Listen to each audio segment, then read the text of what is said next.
شعیب صاحب سری نگر سے سوال کرتے ہیں کہ فرماتے ہیں کہ 1 اپریل میں آپ نے کشمیر عظمیٰ کے شمارے میں ایک سوال کے جواب میں کہا تھا کہ آنکھ میں دوائی ڈالنے سے روزہ ٹوٹ جاتا ہے، لیکن کل آپ نے فرمایا کہ نہیں ٹوٹے گا، براہ کرم کنفیوژن کو دور فرمائیں۔ بلا شبہ بہت اچھی بات آپ نے پوچھی ہے۔ میں پہلے تو آپ کو اپریشیٹ کرتا ہوں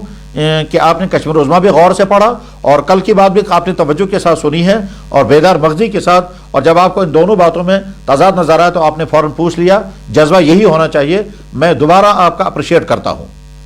واقعہ بالکل صحیح ہے، یہ کنفیوژن کی بات نہیں ہے، یہ دراصل واقعتاً دو متضاد باتیں کہی گئی ہیں۔ کشمیر عظمیٰ میں نے جو کچھ لکھا تھا وہ اس وقت کے نئے علماء کی رائے یہی بن رہی ہے کہ آنکھ میں دوائی ڈالنے سے روزہ ٹوٹ جاتا ہے، اس لیے کہ آنکھ کا کنیکشن کسی نہ کسی درجے میں معدے کے ساتھ ہے۔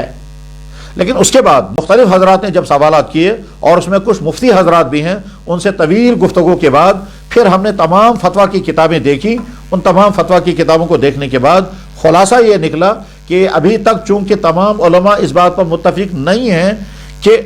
آنکھ میں دوائی ڈالنے سے روزہ ٹوٹ جائے گا، اس لیے وہی سابقہ مسئلہ جو تمام کتابوں میں لکھا ہوا پہلے سے چلا آ رہا ہے کہ آنکھ میں دوائی ڈالنے سے روزہ نہیں ٹوٹے گا، مسئلہ وہی ہے۔ کشمیر عظمیٰ میں جو کچھ لکھا گیا تھا وہ چند علماء کی رائے تھی، لیکن جب تک وہ تمام علماء کی اجماعی رائے نہیں بنے گی تب تک اس پر عمل نہیں کرنا ہے۔ کشمیر عظمیٰ میں جو کچھ لکھا گیا اس کی تصحیح انشاءاللہ اگلے جمعے میں ہونے والی ہے، اور اس کے لیے میں نے الگ سے جواب تیار کیا ہے جو کشمیر عظمیٰ میں چلا جائے گا، اور اس میں یہی جواب آئے گا کہ آنکھ میں دوائی ڈالنے سے روزہ نہیں ٹوٹتا۔ خلاصہ ذہن میں آپ یہ رکھ لیں کہ کشمیر عظمیٰ میں لکھا ہوا جو جواب تھا وہ آج کے کچھ نئے علماء کی تحقیق کی بنیاد پر ہے، لیکن تمام قدیم علماء اور اکثریت علماء کی جن میں 99% ہے، سب کی رائے یہ ہے کہ آنکھ میں دوائی ڈالنے سے روزہ نہیں ٹوٹتا، مسئلہ وہی ہے، اور یہی انشاءاللہ اگلی کشمیر عظمیٰ میں آنے والا ہے۔